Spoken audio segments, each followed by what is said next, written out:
memberi ucapan saya dalam bahasa Melayu, tapi sedih dia Dr. Zack sudah meninggal tewa ini. Tak apa. Dan salam sejahtera saya ucapkan kepada ahli panel yang hadir pada malam ini, Dr. Kwak Kiah Song, yang Datuk Zai yang baru pergi, Dr. Lim, Dr. Dina Su dan Macam Nanti. Dan juga salam sejahtera saya ucapkan kepada para hadirin yang hadir pada malam ini. Terlebih dahulu terima kasihlah kerana memberi saya peluang untuk hadir dalam forum ini, dan saya rasa agak banggalah sebab menyertai forum ini. Dan biasanya saya ni kurang biasa memberi ceramah atau ucapan macam ini. Kalau ada apa-apa yang tersilap cakap, tolong maafkan saya lah. Itu atas kelemahan saya sendiri. Saya teruskan saya punya ucapan. Biasanya kita sering mendengar bahawa UMNO BN sentiasa mengatakan bahawa dasar yang adil kepada semua kaum menyebabkan semua kaum hidup dalam keadaan harmoni. Biasa mereka cakap macam itu. Tapi sebenarnya kita semua orang tahu itu memang tidak benar sekali. Malahan dasar yang tidak adil itu yang menyebabkan kita semua atau setiap kaum tidak dapat bersatu padu dan konflik semakin menjadi-jadi. Itu adalah realitinya. Dan bagi kita, ini kerana UMNO BN bukan sahaja mewarisi teknik pecah dan perintah dari pihak jajaran British, malahan kita pula melaksana, dan kini mereka pula melaksanakan dasar ketuanan Melayu yang seperti yang pernah dicakap oleh Dr. Puan dan Dr. Lee dan sebagainya. Dan inilah masalah utama kita. Dan biasanya mereka kata, atau adakah kita semua percaya bahawa dasar ekonomi baru yang ada sekarang, mereka kata dasar ekonomi dapat mengurangkan pendapatan dan juga menyelesaikan masalah kemiskinan di antara kaum tanpa menghina kaum. Dan bagi kita itu memang tidak benar lah. Dan bagi kita, dasar ekonomi baru merupakan satu dasar yang menopang kroni dengan atas nama membantu bumi putra saja. Dan ia bukan sesuatu dasar yang betul-betul membantu semua kaum. Dan berkenaan dengan isu ini, Dr. Lim pada tahun 2006 sudah mengeluarkan satu laporan kajian pembahagian equity bumi putra, dan beliau telah mengatakan bahawa equity korporat bumi putra sudah lama melebihi 30%. Dan 6 tahun selepas itu, Dr. Lim sekali lagi mempertikaikan kata-kata Perdana Menteri Najib yang mengatakan bahawa equity korporat bumi putra hanya berada dalam 23%. Dan selain daripada itu, kita semua orang tahu bahawa data kerajaan memang kurang berwibawa. Tapi dari situ kita boleh dapat juga cari satu bukti menunjukkan bahawa memang wujud ketidaksamaan di antara bumi putra dengan bukan bumi putra. Contohnya, bagi pemilikan equity bumi putra, ia meningkat dari 2.4% pada tahun 1970 kepada 21.9% pada tahun 2008. Tetapi pemilikan equity komuniti India didapati kekal di bawah 2% sejak tahun 1970 hingga 2010.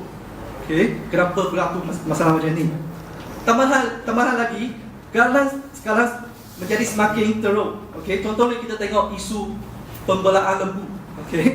Dan memang isu ini mendatangkan banyak kerugian yang amat besar. Dan ini berpunca daripada kronisme UMNO. Tetapi mereka yang terlibat ini masih memegangkan jawatan yang tinggi dalam UMNO. Satu lagi contoh yang lebih dahsyat yang kita tahu, bagaimanakah Syed Mokhtar dapat mengambil alih saham beberapa syarikat yang besar dalam masa yang sangat singkat. Dan kini bila kamu keluar dari rumah, tak kira sama ada makanan kamu, minuman kamu, penggunaan jalan raya, menghantar SMS, membuat panggilan dan sebagainya, memang ada kaitan dengan Syed Mokhtar. Dan saya percaya mungkin ini Samuel Elu dapat lakukan ni, tapi dia dapat lakukan. Jadi saya rasa cukuplah, dan sudah tiba masanya lah sekarang kita semua perlu mengenali bahawa UMNO dan kroni-kroni klik pemerintahan merupakan musuh utama kita semua. Dan bersama-samalah kita menentang pemerintah hegemoni dan kronisme yang didominasikan oleh UMNO atas nama ketuanan Melayu. Dan bagi kita, Okey, Hindra merupakan suatu kuasa melawan pemerintah hegemoni perkawaman UMNO yang penting bagi kita. Kenapa saya cakap macam itu? Sebab sebelum ini, gerakan pendidikan Cina di bawah pimpinan Dong Jiaozhong, okay, merupakan kuasa yang kuat dalam menentang pemerintah hegemoni UMNO. Okay, sejak tahun 1950-an, Dong Jiaozhong di bawah 3 tokoh pemimpin unggul kita, iaitu Lin Denggyok, Sing Moyu dan Lin Fongsheng, ada dalam gambar-gambar di sini. Okay. Dan mereka memang tegas menentang Akta Pendidikan dan Dasar Pendidikan UMNO yang bermatlamat untuk menghapuskan bahasa ibunda, ethnic minority. Dan tujuan mereka buat macam itu sebab mereka adalah bertujuan untuk mengasimilasikan semua ethnic minority secara paksaan. Okay. Dan malangnya keadaan berbeza setelah saudara Yap Sing Tian, itu kawan baik Dr. Gua, yang bila dia mengawasi Tong Chong pada tahun 2005, dan sejak Yap memegang jawatan sebagai pengurusi Tong Chong, dia telah mensingkirkan orang yang berbeza pandangan dengan dia tanpa mengirim host yang mangsa yang terlibat Dr. Gua, okay? Dan juga seorang lagi Bok Tai Hee. Okay? Mereka semua disingkir oleh Yap sekarang. Okay? Dan selepas itu, Yap telah memulakan permainan politik komunisme di dalam Tong Chong. Apa yang lebih teruk ialah Yap terburu-buru ingin merealisasikan dasar merapat dengan MCA dan hendak bekerjasama dengan kerajaan, okay, dengan atas nama membantukan pendidikan Cina tinggi, okay, pendidikan tinggi Cina. Tetapi sebenarnya itu semua agenda peribadi dia sahaja, okay? Dan masyarakat Cina masih ingat dalam ingatan sekarang ketika menjerang PRU ke-12, di mana Yap mengetuai pemimpin-pemimpin Tong Chong dan juga bersama-sama dengan pemimpin tertinggi MCA, iaitu Ong Gading, mengambil gambar bersama dan membuatkan satu pengumuman melancarkan projek pembinaan College New Era Sepang. Okey, bagi kita, tindakan Yap adalah bertujuan untuk membantu MCA memancing undi komuniti Cina bagi pihak BN. Okey. Dan yang seterusnya pada PRU ke-13, Yap langsung tidak mengemukakan tuntutan berkenaan dengan kepentingan pendidikan Cina. Yang maka dengan itu, kita rasa penilaian politik dan tingkah laku Yap yang selama ini menyebabkan perpecahan di kalangan gerakan pendidikan Cina sekarang. Dan nasib baik bagi kita, kuasa melawan pemerintah hegemoni perkawaman UMNO ini tidak hilang begitu saja ketika gerakan pendidikan Cina berada dalam keadaan nyawa-nyawa ikan. Okay. Dan sebaliknya, misi perjuangan tersebut telah diwarisi oleh etnik India yang turut berada dalam kedudukan yang terlindas. Okay. Dan kita dapat lihat pada perhimpunan Hindra pada tahun 2007. Dan UMNO BN bukan sahaja mengisytiharkan Hindra sebagai satu pertubuhan yang haram, dan mereka juga melabelkan Hindra sebagai satu organisasi yang ada hubungan kait dengan pertubuhan teroris. Okay. Akan tetapi, kita boleh nampak ramai di kalangan komuniti India langsung tidak takut kepada program pergauman dan juga keganasan putih itu. Padahal mereka berani hadir dan berhimpun di KLCC dan juga berarah ke pejabat Suruhanjaya Tinggi British untuk menyerahkan memorandum mereka. Okay. Walaupun dikenakan meriam air dan gas pemerintah mata, mereka tak melangkah ke depan. Jadi bagi kita, ini menunjukkan mereka bukan sahaja berani melawan, malahan mereka telah memecahkan tongkongan fahaman yang mengagung-agungkan legalistik. Okay. Ini telah membekalkan satu tenaga dan jiwa baru kepada gerakan demokratik dan hak asasi manusia di Malaysia ini.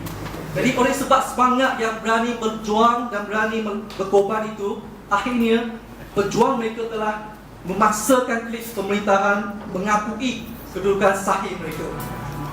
Jadi semangat yang mereka tunjukkan oleh Hindra ini bagi kita merupakan satu teladan yang baik yang wajar dipelajari oleh semua parti dan pertubuhan demokratik atau pertubuhan progresif dan individu demokrat. Okay? Dan sejak lebakan ini, kita mendapati bahawa klik pemerintah UMNO sedang berusaha membawa negara ke arah pengislaman negara. Okey, contohnya kita lihat Jabatan Agama Islam Selangor, mereka boleh menjerobohi gereja Katolik dan merampas Alkitab bahasa Melayu dan Iban. Dan ada kes perampasan mayat oleh Jabatan Agama Islam, dan kes hak penjagaan anak terpaksa dibawa ke mahkamah setelah salah seorang ibu bapa mereka dikatakan atau didapati memeluk agama Islam. Okay, sekarang kita lihat Kerajaan Terengganu. Okay, saya berasal dari Terengganu. Kerajaan Terengganu mewajibkan penutupan perniagaan setiap hari Jumaat jam 12 hingga 2:30 petang, hanya untuk memberi peluang kepada kaum muslimin dalam negeri itu untuk sembahyang pada waktu itu. Jadi, keadaan ini memang menghasilkan kebimbangan dan kemarahan dalam komuniti bukan Melayu, bukan Islam. Okay, nampaknya tingkah laku ekstremis agama ini semakin berleluasa dan hampir menembusi setiap bidang masyarakat. Okay, kini siapa lagi yang akan percaya bahawa Malaysia merupakan sebuah masyarakat yang tiada diskriminasi kaum dan agama? Saya rasa tak ada orang yang akan percaya sekarang. Jika dibandingkan dengan komuniti lain, kita rasa komuniti India lebih sengsara di bawah proses pengislaman negara. Ini kerana mereka bukan sahaja kehilangan kuasa politik dan kuasa ekonomi selama ini, dan kini mereka terpaksa berdepan dengan risiko kehilangan tempat beribadah, iaitu kuil Hindu. Okay? Bagi kita, walaupun pergerakan Hindu merupakan satu pergerakan masa yang berasaskan kepada komuniti India, tetapi mereka turut mewakili komuniti-komuniti lain yang turut tertindas untuk mengemukakan satu tuntutan menentang ketuanan Melayu dan menentang pengislaman negara. Okay? Maka dengan itu, perjuangan Hindu adalah aksi yang adil oleh komuniti India dalam menentang penindasan etnik dan memperjuangkan hak demokrasi. Okey, jadi sekarang pihak yang digelar sebagai parti demokratik atau individu demokrat tidak sepatutnya memulau atau menyerang pergerakan Hindu serta mengatakan pemimpin mereka atau pejuang mereka sebagai rasis atau tindakan yang bersifat perkauman yang sama seperti perkasa. Okay. Apa yang kita hendak diketengahkan di sini ialah konflik utama dalam masyarakat Malaysia adalah penindasan etnik. Okay. Ini kita perlu ketengahkan. Itu di mana kita melihat minoriti etnik Melayu UMNO yang bukan sahaja menindas etnik mereka sendiri, malahan turut menindas majoriti etnik bukan Melayu. Okay. Jika ada orang yang tidak berani menghadapi atau sengaja mengelakkan diri daripada isu ini, itu merupakan satu tindakan politik yang sengaja mengelirukan masyarakat umum. Okay? Dan persoalan yang sama, jika kita tidak membezakan pendirian Hindu yang menentang penindasan etnik sama dengan pendirian perkasa yang memperkasakan dasar penindasan etnik, tetapi mereka mensamakan kedua-dua organisasi ini, itu juga merupakan satu politik yang sengaja mengelirukan masyarakat umum. Okay? Maka dengan itu, parti dan demokratik dan pertubuhan demokratik perlu menyokong perjuangan dan tuntutan dari komuniti tertindas. Okay? Sebelum ini, memang berbagai tuntutan yang pernah dikemukakan oleh Hindu, antara termasuk grouping mereka yang bertujuan untuk meningkatkan kedudukan sosioekonomi komuniti India, dan mereka juga pernah menuntut bahawa untuk menghapuskan atau memansuhkan dasar institusional perkauman di Malaysia, dan mereka juga pernah menuntut untuk memansuhkan atau mengubah perkara 153 Perlembagaan Malaysia, di mana mereka melihat perkara 153 ini merupakan pokok kepada ketidaksamaan kepada semua kaum. Okay? Selain daripada itu, apa yang saya hendak tegaskan di sini ialah Hindu bukan sahaja mempersuarakan komuniti mereka, dan sekarang mereka turut menyokong perjuangan rakyat Sabah dan Sarawak dalam menentukan nasib mereka sendiri, di mana right to self-determination. Dan mereka juga bekerjasama dengan pertubuhan demokratik di Sabah dan Sarawak untuk melancarkan satu kempen pergerakan perlembagaan Malaysia, di mana nama dia COMACO, Constitution for Malaysia Movement. Okay? Dan ini menunjukkan Hindraf bukan sahaja bersuara demi komuniti India terpinggir dan termiskin di Semenanjung, malah turut bersuara demi rakyat Sabah dan Sarawak yang kini terjatuh menjadi rakyat kelas bawah Malaysia, seperti yang tadi Irina Su juga ada sebut tadi. Jika pergerakan Hindraf bagi kita, jika pergerakan Hindraf berterus seperti ini, gerakan perubahan demokratik di Malaysia kita pasti ada harapan.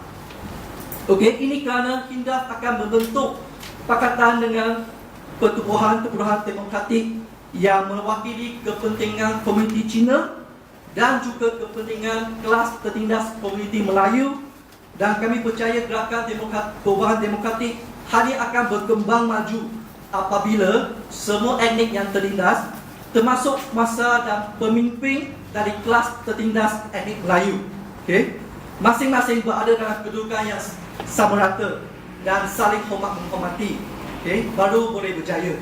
Okay. Jika kita hendak berjaya, memang satu perkara yang kita perlu ingat bahawa kita tidak boleh mempunyai apa-apa khayalan yang tidak praktikal terhadap klik pemerintahan UMNO BN. Jika tidak, kita boleh tanyalah Encik Watan Muti kan, beliau pernah menerima jawatan di jawatan sebagai Timbalan Menteri di Jabatan Perdana Menteri, dan akhirnya dia hendak meletak jawatan selepas 9 bulan memegang jawatan itu. Jadi pengalaman Watan Muti bagi kita membolehkan kita semua memahami logik kenyataan itu. Okay? Jadi sekarang nampaknya kita memang tiada apa-apa pilihan, tetapi kita hanya boleh menaruhkan harapan ke atas Pakatan Rakyat pada tahap ini. Okay? Tambahan lagi, Pakatan Rakyat yang sering mengatakan mereka sebagai parti progresif yang prihatin kepada tuntutan semua rakyat. Okay? Tetapi kami tidak faham kenapa Pakatan Rakyat tidak menerima tuntutan Hindraf. Dan kami hendak bertanya sekarang, apakah tuntutan yang tidak merangkumi tuntutan komuniti Cina, komuniti India, Kadasan Dusun dan Iban Dayak boleh diterima sebagai tuntutan semua rakyat oleh Pakatan Rakyat? Ini kita perlu tanya mereka. Dan kami berharap Pakatan Rakyat boleh menerima tuntutan dari semua komuniti tertindas dan berdiri bersama dengan rakyat semua bangsa untuk menentang pemerintahan hegemoni perkauman UMNO. Jadi jika Pakatan sekarang masih tidak dapat melakukannya, maka saya rasa kita memang mempunyai sebab untuk meragui pucuk pimpinan Pakatan Rakyat sekarang. Mereka juga merupakan orang politik yang hanya bercita-cita untuk menggantikan BN dan seterusnya memerintah rakyat semua bangsa. Dan mereka juga tiada niat yang murni untuk memimpin rakyat jelata dalam memajukan gerakan perubahan demokratik di Malaysia. Okay, jika begitu, kita juga tidak mempunyai alasan yang lebih baik untuk menyokong Pakatan Rakyat pada pilihan raya umum yang akan datang. Okay. Jadi akhirnya lah, kami rasa rakyat semua bangsa perlu bergabung tenaga untuk membina satu barisan bersatu demokratik. Okay? Memang kita tidak boleh bergantung pada satu kumpulan etnik untuk mendorong kemajuan dan menjayakan gerakan perubahan demokratik di Malaysia disebabkan ciri-ciri kontradiksi masyarakat negara kita. Okay? Seperti yang diketahui oleh semua, klik pemerintah UMNO BN sebenarnya merupakan satu klik pemerintahan perkauman yang mewarisi tinggalan penjajahan British untuk melaksanakan penindasan kaum di negara kita.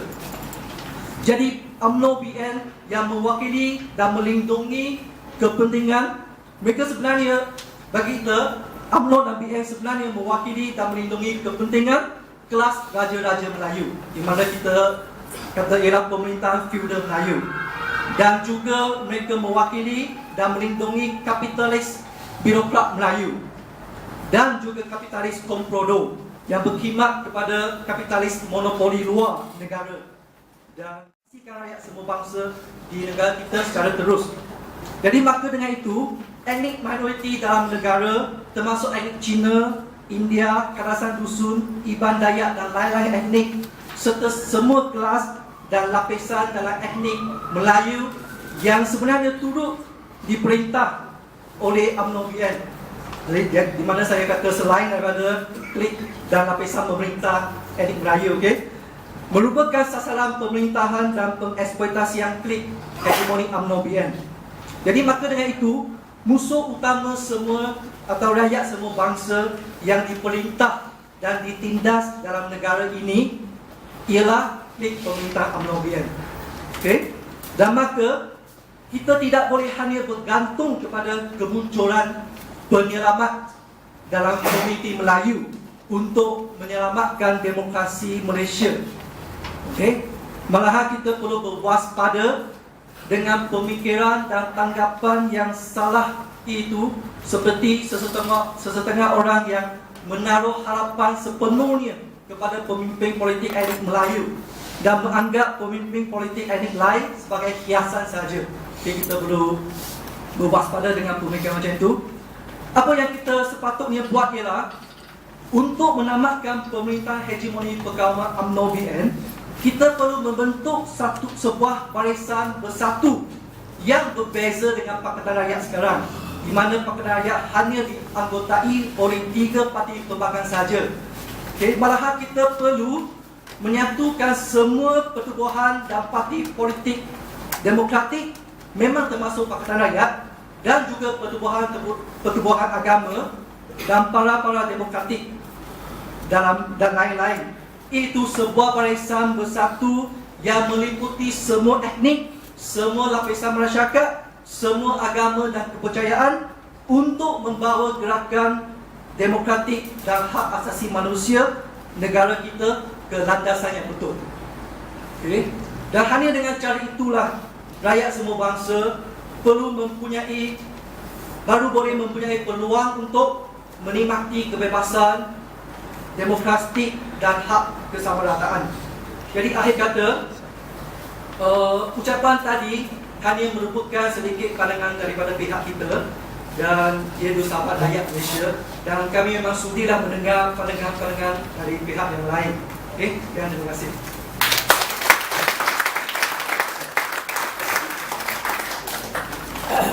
Terima kasih saudara. Thank you.